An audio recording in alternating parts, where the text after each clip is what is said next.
Le fuseau, la navette et l'aiguille, un conte des frères Grimm, lecture par Christophe Tabar. Il était une jeune fille qui avait perdu ses parents dans son bas âge.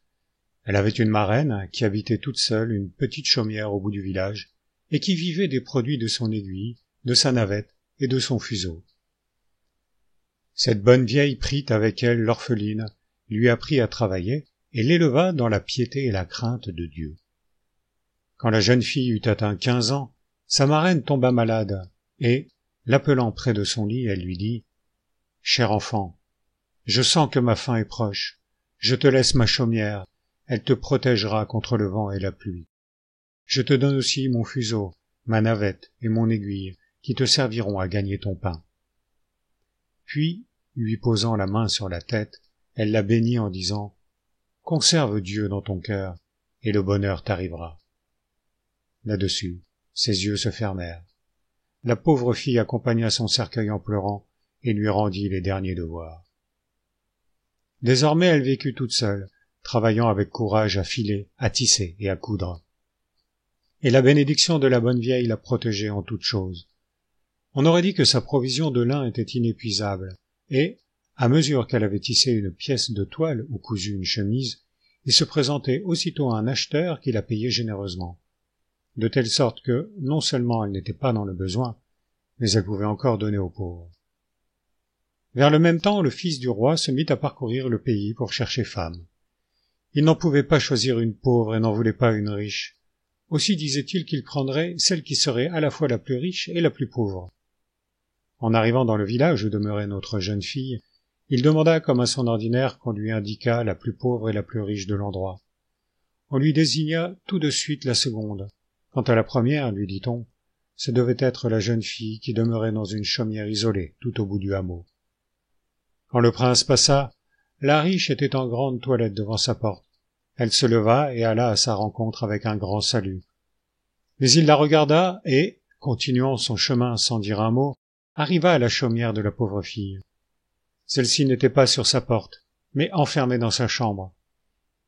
Il arrêta son cheval et regarda à travers la fenêtre dans l'appartement qu'éclairait un rayon de soleil. Elle était assise devant son rouet et filait avec ardeur. De son côté, elle aperçut furtivement le prince qui la regardait, mais elle en devint toute rouge et continua de filer en baissant les yeux. Seulement, je ne garantirai pas que son fil fût bien égal. Elle fila toujours jusqu'à ce que le prince fût parti. Dès qu'elle ne le vit plus, elle courut ouvrir la fenêtre en disant « Il fait si chaud ici !»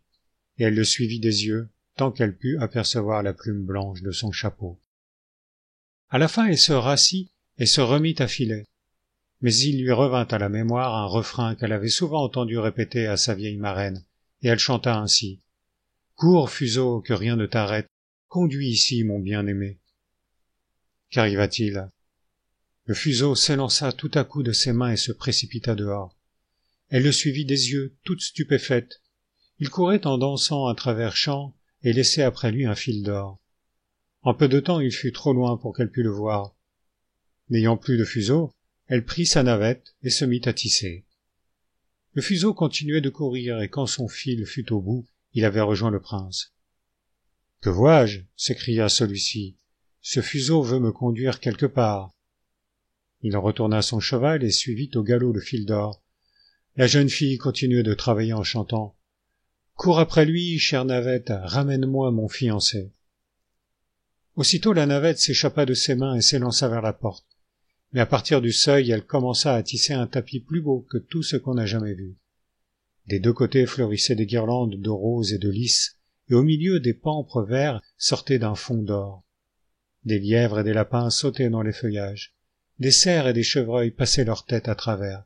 Dans les branches étaient perchés des oiseaux de 1000 couleurs, auxquels il ne manquait que de chanter. La navette continuait de courir, et l'œuvre avançait merveilleusement. N'ayant plus sa navette, la jeune fille prit son aiguille et se mit à chanter.